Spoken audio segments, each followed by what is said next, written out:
Welcome back, Crusaders of Lore. Every great journey has its share of detours, and for the legendary duo of Gotrek and Felix Jaeger, those detours often lead to the darkest, filthiest, and most dangerous corners of the old world.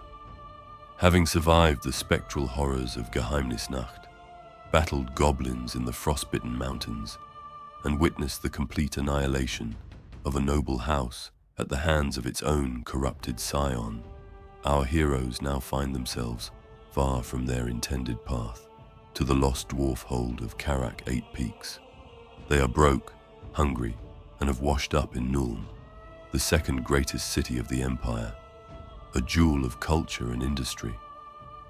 But beneath its gilded towers and centers of learning, a dark tide is rising, a hidden empire of filth and corruption that threatens to swallow the city whole. This is the story of their descent into that darkness. This is William King's Skavenslayer, Part 1, The Depths of Nuln, a Sewerjack's life. As the book opens, we are immediately plunged into the visceral reality of our hero's predicament. The grand quest for a heroic doom and the composition of an epic poem has been unceremoniously put on hold by a far more pressing and primal concern: poverty. Too proud to steal and too stubborn to beg, Gotrek and Felix are forced to take the only job available to two down-on-their-luck, battle-scarred wanderers in the sprawling metropolis of Nuln. They become Sewerjacks. Felix's narration, which frames the entire saga, masterfully captures the sheer, soul-crushing misery of their new profession. He, a well-educated poet from one of Altdorf's wealthiest families, is now stuck in a sewer hunting goblins. His days spent creeping along narrow, slime-slick walkways where a single misstep means a foul death in the bubbling broth of excrement the Sewerjacks grimly call the stew. The stench is not merely bad. Felix describes it as exquisitely vile, a physical presence that swarms the senses and clings to the soul. This is a powerful and humbling image, stripping away every shred of glamour from the life of an adventurer and grounding their story in a grim, filthy, and utterly unheroic reality. Yet, even in these oppressive depths, the core natures of our protagonists shine through. Gotrek the Dwarf Slayer, is remarkably, almost unnervingly at home. His squat, muscular form is perfectly adapted to the tunnels. He moves along the ledges as sure-footed as a cat, his dwarfen heritage making the subterranean world a natural, if disgusting, environment. He can see in the absolute darkness and endures the stench with a stoicism that baffles Felix. He is a creature of the underearth, and this brief, sordid chapter of his life is just another tunnel to be navigated on his long road to doom. Felix, by contrast, is a man defined by his misery. His back aches, his spirit chafes, and his mind is tormented by the ironic fall from his previous life. He is haunted by the home he rejected, the status he threw away, and now finds himself literally in the gutter. It's here we are introduced to their fellow Sewerjacks, a desperate, vicious crew of social outcasts, like the giant Rudy and the identical fish-eyed twins, Hef and Spider. They are men who have found their niche at the absolute bottom of society, and their grim company serves as a stark reflection of the harsh, unforgiving nature of the Empire's underclass. Their grim routine of goblin hunting is shattered when they discover tracks that are not goblin. Gotrek, drawing on the ancient enmity of his race, identifies them immediately and with a guttural curse. Skaven, ratmen, spawn of chaos. The name hangs in the foul air, a promise of a far more intelligent and insidious evil than the goblins they are used to. This discovery is the story's true inciting incident. The Sewer Watch Patrol stumbles upon a clandestine meeting between a tall, aristocratic human in a black monkish robe and a chittering, grey-furred Skaven. The object of their exchange is a glowing sphere of pure, uncut warpstone, the very essence of chaos made solid. Before anyone can fully grasp the implications of such a high-status human consorting with a creature of nightmare, Gotrek's slayer instincts take over. He bellows, "Skaven, prepare to die." The encounter is swift and devastatingly lethal. The Skaven hurls a glass sphere that shatters, releasing a cloud of virulent poison gas. Gotrek, with his ingrained tunnel fighter's instincts, shouts a warning to "hold your breath" and shoves Felix and Rudy to safety. But their Sergeant Gant is caught in the cloud and dies horribly, drowning in his own liquefied lungs. Even as the gas dissipates, Gotrek's thrown hatchet finds its mark, splitting the skull of the Skaven warrior. The human conspirator, however, vanishes into the labyrinthine tunnels. They have survived, but the price was high, and they are now entangled in something far more dangerous than sewer patrols. They have stumbled upon a conspiracy that links the city's glittering surface to the festering darkness below. Part 2. The Web of von Halstadt. The death of Sergeant Gant has immediate and far-reaching consequences. The City Watch, corrupt and incompetent, is indifferent to the death of a single Sewerjack. But the incident has not gone unnoticed. Felix's past, which he thought he had left behind in Altdorf, catches up with him. He is located by agents of his older brother, Otto Jäger, who now runs the family's vast mercantile operations in Nuln. The reunion is a masterful study in contrasts. Otto is prosperous, soft, and deeply fearful of the world's dark undercurrents, a man who has fully embraced the life of wealth and influence that Felix so violently rejected. He is horrified by Felix's dangerous lifestyle and dismisses the tales of rat men as the superstitious ramblings of the lower classes. The dinner scene at Otto's opulent townhouse is a clash of two worlds. While Felix tries to explain the very real danger he has witnessed, Otto remains wrapped in the blissful ignorance that his wealth affords him. The scene is interrupted by the arrival of a shocking figure, a tall, ascetic man with a widow's peak and an aura of cold authority. It is Fritz von Halstadt, the Chief Magistrate of Nuln and the feared head of the Countess Emanuelle's secret police. Felix recognizes him instantly. He is the same man they saw in the sewers, dealing with the Skaven. This revelation clicks everything into place with horrifying clarity. Von Halstadt, the very man sworn to protect the city from corruption and mutants, is in league with its greatest hidden enemy. This is a conspiracy that reaches to the very heart of power in Nuln. Otto, terrified, confirms von Halstadt's identity and warns Felix that he is a cold, cruel, and untouchable man whose enemies have a habit of vanishing without a trace. Felix, now armed with this terrible knowledge, cannot let it go. He confronts von Halstadt in his mansion, a tense duel of words that quickly escalates into a duel of blades. The fight is desperate. Von Halstadt is a master swordsman, but Felix, hardened by his travels, manages to hold his own. The duel is interrupted by the arrival of Gotrek, who has been battling his own foe, a monstrous rat ogre named Bonaripper, sent by the Skaven sorcerer Grey Seer Thanquol, von Halstadt's true master. In the ensuing chaos, Felix lands a fatal blow on von Halstadt. The Chief Magistrate is dead, and Felix is now a murderer of a high-ranking official. Before they can escape, they are discovered, and Thanquol, enraged by the death of his pawn and the failure of his beast, marks them for death. The conspiracy has now become a blood feud. Thanquol, one of the most cunning and paranoid villains in the old world, sends a pack of elite gutter-runner assassins to eliminate the duo at their new place of employment, a rough tavern called the Blind Pig. The ensuing battle is a frantic, desperate struggle for survival in Felix's tiny attic room.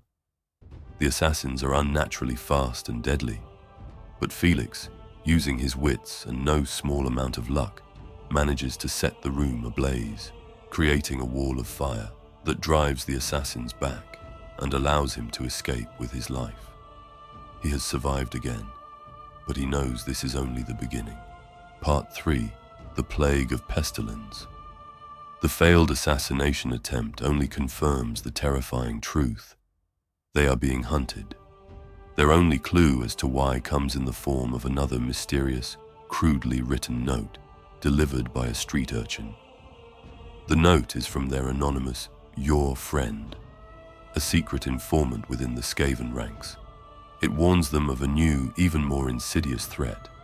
Clan Pestilens, the foul plague makers of the Skaven, are plotting to spread a devastating pestilence through Nuln using a legendary artifact known as the Cauldron of 1,000 Poxes. This new information sends Felix into a spiral of paranoia and investigation. A plague is already beginning to manifest in the city, with people dying suddenly and horribly on the streets. He seeks the counsel of Dr. Drexler, an enigmatic physician with a surprising and dangerous knowledge of forbidden lore. Drexler, a man Felix met through his brother, confirms the existence and horrific reputation of Clan Pestilens from ancient texts. Acting on a hunch, they investigate the city morgue and discover the only common link between the recent plague victims. They had all recently attended funerals at the Gardens of Moor, Nuln's great cemetery. The plague, it seems, is being spread from the very resting place of the dead. Driven by this grim discovery, Felix and Gotrek venture into the sprawling necropolis at night. It's a beautifully described Gothic landscape, a city of the dead with its own districts, from the unmarked paupers' fields to the grand mausoleums of the nobility. They follow a procession of hideous, disease-ridden plague monks, creatures so rotted and insane they seem oblivious to their surroundings, more like zombies than living things. The trail leads them to an ancient, forgotten mausoleum deep in the noble quarter.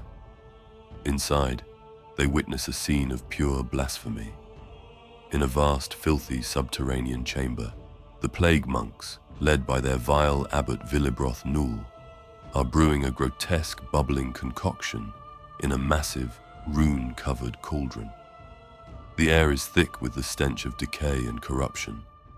They are adding corpse roses, plants that grow on graves and are saturated with death energy, and dipping plague-infected rats into the brew to create a virulent new biological weapon.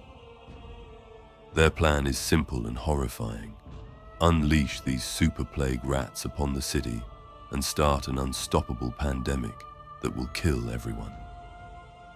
Gotrek and Felix launch a desperate assault. The battle is a nauseating, desperate affair against religious fanatics who feel no pain and are energized by their leader's dark magic.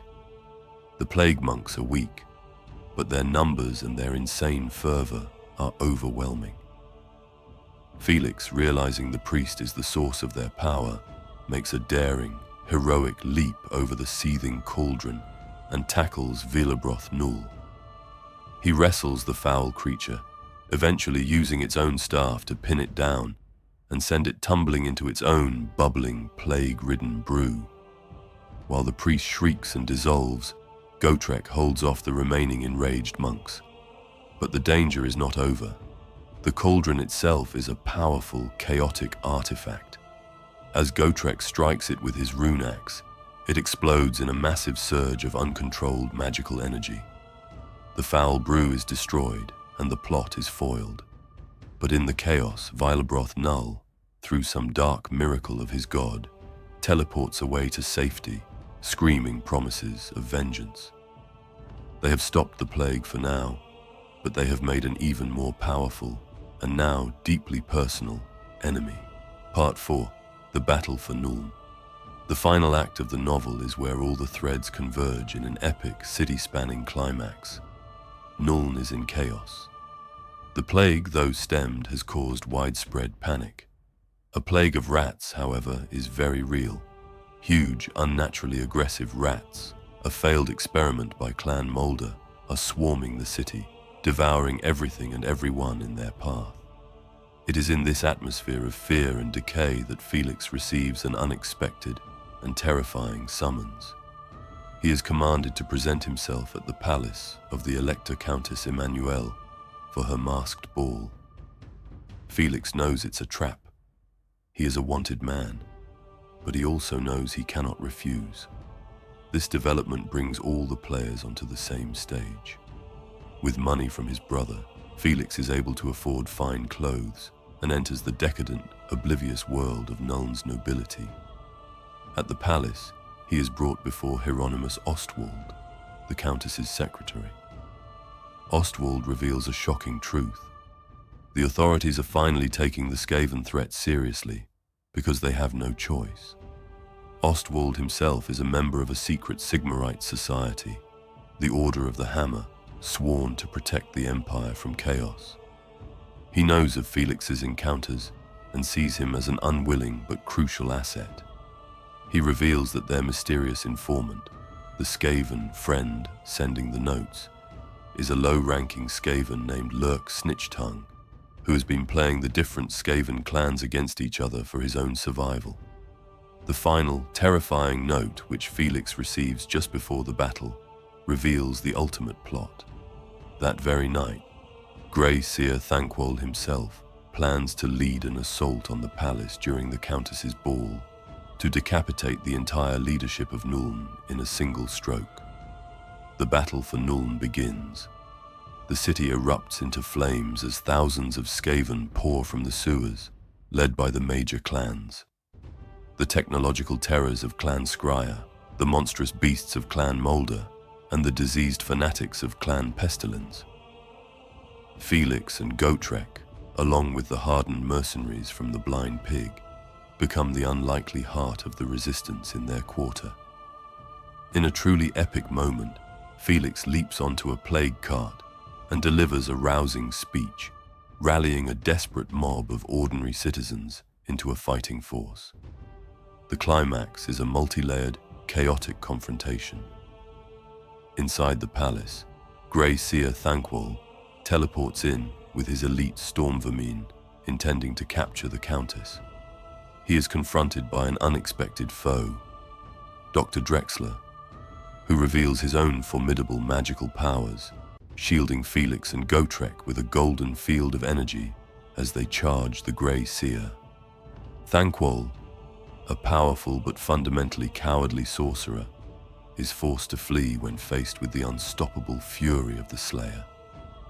Meanwhile, in the streets below, Felix leads the citizen militia in a desperate charge against the true muscle of the invasion, a huge wedge of monstrous, bio-engineered rat ogres from Clan Moulder, led by the morbidly obese packmaster Isaac Grottel.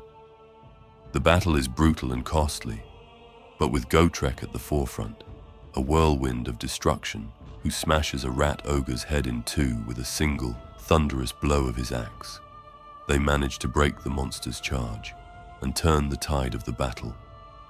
The Skaven army, its leadership in disarray and its strongest warriors defeated, breaks and flees back into the depths from which they came. Conclusion: a city saved, a journey continued.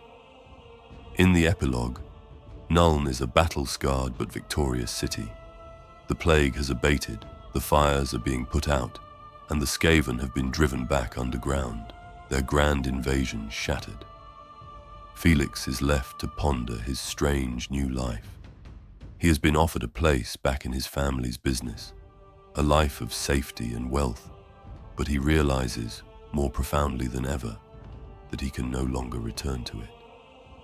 He has been irrevocably changed by his travels, by the horrors he has seen and the battles he has fought. He has found a grim, violent purpose alongside the Slayer. The story ends as it began, with a new, unforeseen turn in their quest. A dwarf messenger, Nori, arrives at the Blind Pig. He has traveled 1,000 leagues with a sealed message for Gotrek. It speaks of a mighty doom, a destiny so great that even Gotrek, the eternal death seeker, is visibly shaken. His face drains of color as he reads it. He simply says, "Get your gear, we're leaving." When Felix asks where to, he gives a chilling, thrilling reply. The ends of the earth, most likely. Skavenslayer is a masterclass in fantasy adventure. It elevates the series from a collection of monster hunts to an epic of urban conspiracy, political intrigue, and large-scale war. It introduces one of the duo's most persistent and wonderfully entertaining antagonists, Seer Thanquol, and masterfully expands the lore of the Skaven, showing their cunning, their internal treachery, and the terrifying scale of their ambition. More importantly, it solidifies the bond between our heroes. Felix is no longer just a reluctant chronicler. He is a leader of men, a hero in his own right, who rallies the citizens of Nuln and faces down horrors that would break lesser men. Gotrek is not just a death seeker. He is a living bulwark against the darkness, a force of nature that stands against the endless tide of chaos. Their journey is far from over. A mighty doom awaits, and they will face it together.